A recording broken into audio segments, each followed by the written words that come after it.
I'm Katheryn Nicole Miller. I'm 22 years old. I'm Brian McKenna. I'm 23 years old. And we've been together for 2.5 years. Little over 2.5 years. Little over 2.5 years. So I met Katheryn, I got a job at Six Flags St. Louis. We met at an arcade in Six Flags. I was the arcade attendant and he was the arcade technician. I met her, she was standing behind the prize counter, and I noticed that she was very beautiful right away, and that's how we met. My first impression of Kat was that she was very beautiful, she was very sweet, and she had a really cool way of kind of brightening up the room no matter wherever she went. I remember that I was sitting at the counter and he comes in, and I guess I had seen him before in the arcade, but the first time I ever really talked to him, he came up and he had this little air conditioning unit, and I guess I thought he was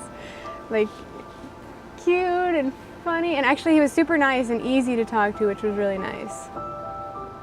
Were you listening to Howard Stern? No, I should have. Very good. Kat and I got together. We became really close friends at a certain point in time while we were working together, and we were hanging out almost every single day for several weeks straight. Both of us were kind of going through bad breakups. We had been broken up for a little while, and because of that, we were talking, kind of working through things together, and he was super mature and just easy to talk to, and I'm not a very talkative person, so I was really able to open up. And we formed a really cool, close friendship, and eventually ended up asking her to be my girlfriend. And that's how it kind of happened. We just talked to each other and became friends, and then fell in love.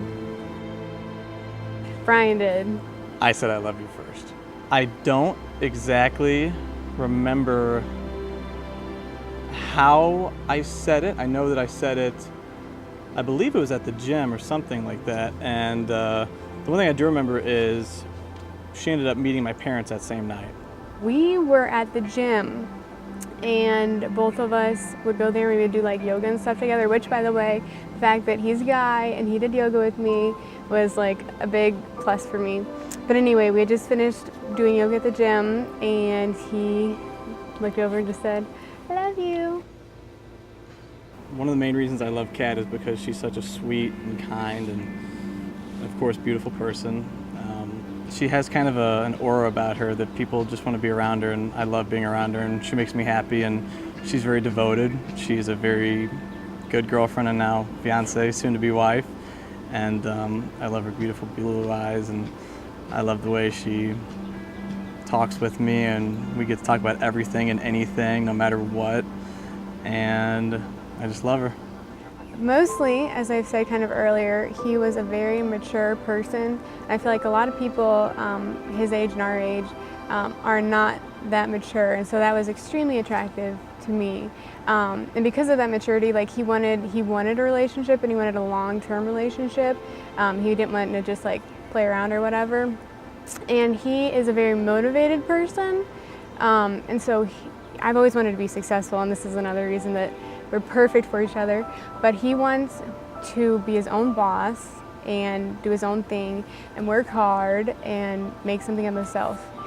And so I love that about him a lot. I do love that for whatever reason, just his personality, I feel extremely comfortable around him. And so I am able to open up and just be myself, and I love it because I'm able to be goofy, and he enjoys that, and he lets me be who I am, and he's always pushing me to be better, which I feel like a lot of people, if they might not care as much, but that shows me that he cares, because he wants me to be the best that I can be.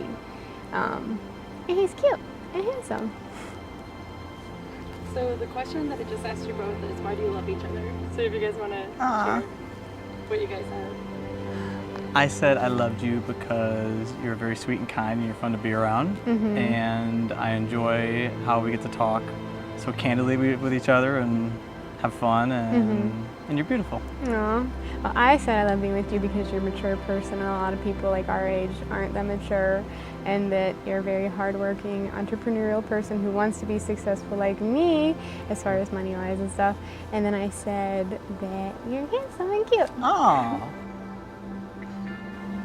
Positive impacts. Yes. Yes. For me personally, I'm kind of a negative outlook person, and so he is a very positive person, and so he's impacted me in that way and is teaching me to be a more positive person.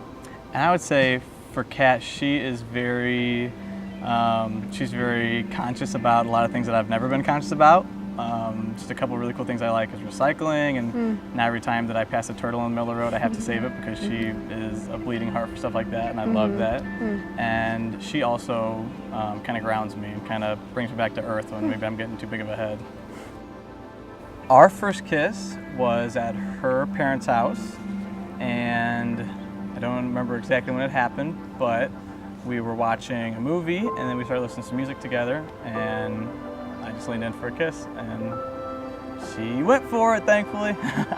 Well, it was good. I think, well, actually, I know that we both had been thinking of ways to initiate the first kiss for like a little bit before it actually happened. And then leading up to it was kind of like an awkward, nervous moment because I feel like we both knew it was coming. But it was just like kind of awkward and whatnot. And then the actual kiss was nice. It was very nice and good. He's a good kisser, and he actually is a very good kisser. If I don't remember and then she sees this, she's gonna be like, wow, what a jerk. Ah, I know what it is. She organized, this is so cool, she organized a underground canoe float trip with my family and her family.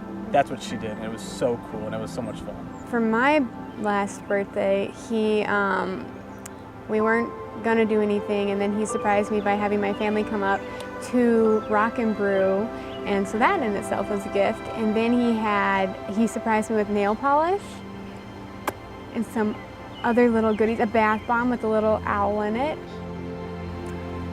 Sexiest thing about Brian, his arms. I always tell him I love his arms. I don't know, they're just like muscular and big. And actually I love his hands too, they're kind of part of his arms. He has like nice thick man hands in this little spot right here. I don't know why, but I love that spot. And he has sexy legs too. Good man legs. Oh, the sexiest thing about Kat, I would have to say her butt. Yeah. But then again, there's a lot of things that I think is sexy about him. I love his dimples. His dimples on his face are very cute, and his eyebrows are very sexy. And his nose is very sexy, and his ears. I love his ears. I love everything. His biggest weakness, probably me. No. I would say maybe part of his biggest weakness is his biggest strength as well. The fact that he is very entrepreneurial and has this push to make it and do his own thing. Maybe he tries to branch out a lot, which is good because that's what you have to do to get started, but the fact maybe he spreads himself a little too thin possibly sometimes. But I mean, that's not even a big thing. Kat's biggest weakness would be that she does sometimes see the world, glass half empty, and that she needs to be maybe more positive about things. And honestly, it's not that bad because she's a really open-minded person, and if I kind of tell her like, hey, you're not looking at that situation the right way, she usually will go, okay, well, let me think about it and see if you're right or not. And a lot of times she'll agree, that she's just thinking about things in a more negative way than she has to. This is a great one. I had told them that I wanted a small proposal. I didn't want it to be a big fancy thing. I had the ring, and I went over to her house one morning. We were in the living room, and I had the ring in these shorts I had, and it was in a pocket that was really hard to get into. And so I decided I'm gonna go in the bathroom, and I'm gonna get the ring out, and then I'll come out, and I will present it to her. One of my things that I love to do is stand outside of the bathroom door, and when he comes out, I scare him, and I do it all the time, and yet I'm still able to get him quite often. I got the ring out, and I had the box in my hand, and I went to go and leave. And as soon as he opens the door, She scared the crap out of me, and I had the ring right in front of her. She basically saw it, I think, and I kind of jumbled it. And then I swear she saw it, but I put it right behind my back. she was like, "You want to go see the bunnies?" Or whatever she said. We had something going on, and I just dropped down to one knee right there in the bathroom and proposed to her. So the proposal took place in my parents' bathroom, which is probably a pretty unique proposal. So, and I said yes, of course. And she said yes. Without Brian, life would be very boring. It would be much sadder. So I often think about what my life would be like without Kat, and I don't think it'd be as happy and as meaningful as it is now. Again, she is so good about keeping me down to earth, keeping me focused. She is such a loving partner, and I can't even imagine what my life would be like. It would not be as good as it is now, not even close. He is definitely a big part of my happiness in life. I probably would not be as motivated or successful in like the future. And I mean, I just graduated college, and I don't know what I would have to do or what I would do if I had to graduate and then go out and get a job right away. But since we're doing our own thing, life's going to be much easier and much more relaxed and happier than it would be without him. Mm-hmm. So the last question that I asked each of you is, what would life be like without each of you in each other's lives? If you guys want to share it, what you guys said. Be blissful. No. I said it'd be boring and much more like negative and sad, depressing. Yep. I said mine would be a lot less meaningful and happy and fulfilling. I like that. Yeah. Lake of the Ozarks. Lake of the Ozarks. For a week, a much needed week. Yep. Looking forward to it. That definition will be what is going to start tomorrow after our wedding. I agree. Yeah. I think that it's Kat and I getting to spend lots of time together, continue to bond as a couple, now a married couple soon, and have a very nice life together. Thank you.